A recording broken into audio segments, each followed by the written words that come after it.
When the Rockefeller Foundation approached Ushahidi about supporting 100 resilient cities, they were very interested in this idea of finding resilience in the shadows.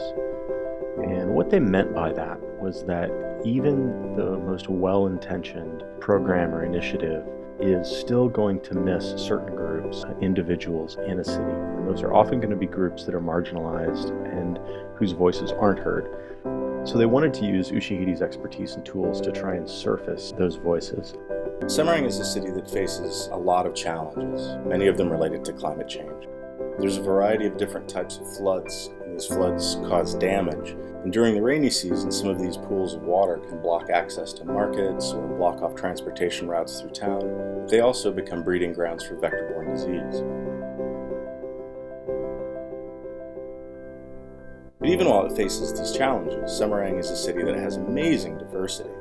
I kept seeing signs as I spent time in the city that there were efforts to engage everybody. Examples where the city was using geographic information systems to map the city out and then trying to disseminate that information to the public, even if it was in ways that weren't immediately useful or legible to most people. We wanted to find the resilience that was hiding in the shadows to help address Semarang's challenges.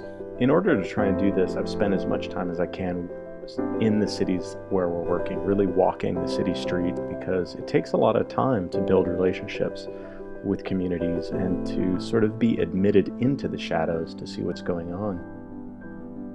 As I spent time in the city, visiting different neighborhoods and getting to know residents, I began to see incredibly vibrant street art that seemed to be a real spark of strength.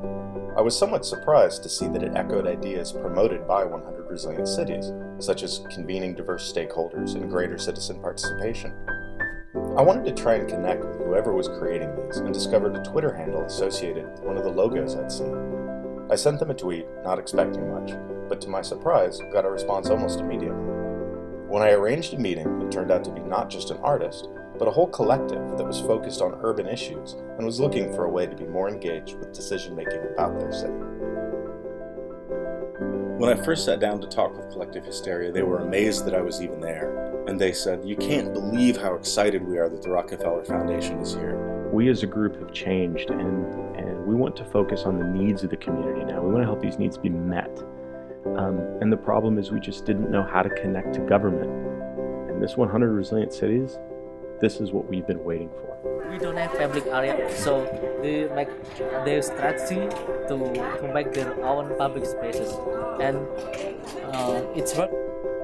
They're already well aware that managing urban growth and building resilient and sustainable societies requires robust and accurate data to inform decision-making for both disaster risk reduction and development planning. Working with them, we've developed a two-part mapping process that engages local communities and city government to co-create data in support of decision-making about the needs of the city. The project is called Peta Kota, or City Map in Indonesian. Peta Kota is helping transform the city by providing a new pathway to government participation. First, we create an open map of the physical environment that provides a shared understanding of the city by leveraging OpenStreetMap, a free, open, online map of the world. This will be used to map the physical environment. The first thing I heard about Semarang, I was so excited because it's an art community and we never worked with art community before. We always look for ways or innovative ways on how people can use OpenStreetMap data. So we believe that by collaborating with different communities, with different, not only like the humanitarian or disaster-related communities, we can see that the implication of this data can be useful for them as well. I'm always dreaming of seeing like the government, the city government, especially the city planners, put OpenStreetMap into their city planning. We began work in March, and in the first 7 weeks, we trained 13 community members in the use of OpenStreetMap, who went on to map almost 50,000 buildings. The Peta Kota team works with neighborhood residents to highlight places that are important to them, places of worship, footpaths, financial services, and favorite shops. Many of these things may be completely unknown to city government. Comparing before and after images show the incredible level of granularity captured by Peta Kota. The next step in the process is to begin collecting reports from residents about these buildings, streets, and services. Where are unused buildings that a neighborhood would like to make a park? Where are areas prone to flooding or where stagnant water can lead to vector-borne disease? Beyond data, however, is a process that's improving citizen engagement in Semarang.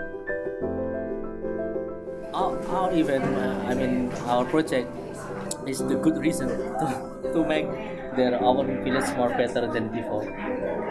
We just encouraging them.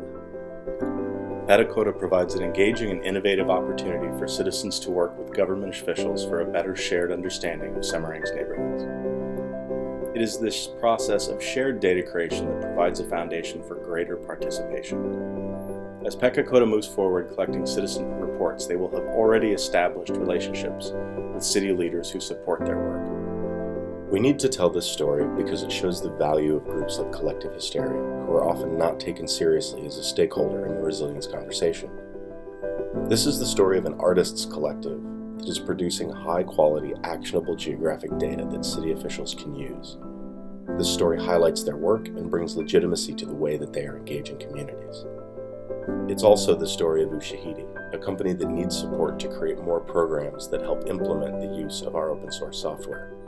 We've realized that our value isn't just the tools we create, but our experience in using them in our own countries to transform our own cities and spaces. For us, this is a story about process as well as product, a story that charts a new direction for growth.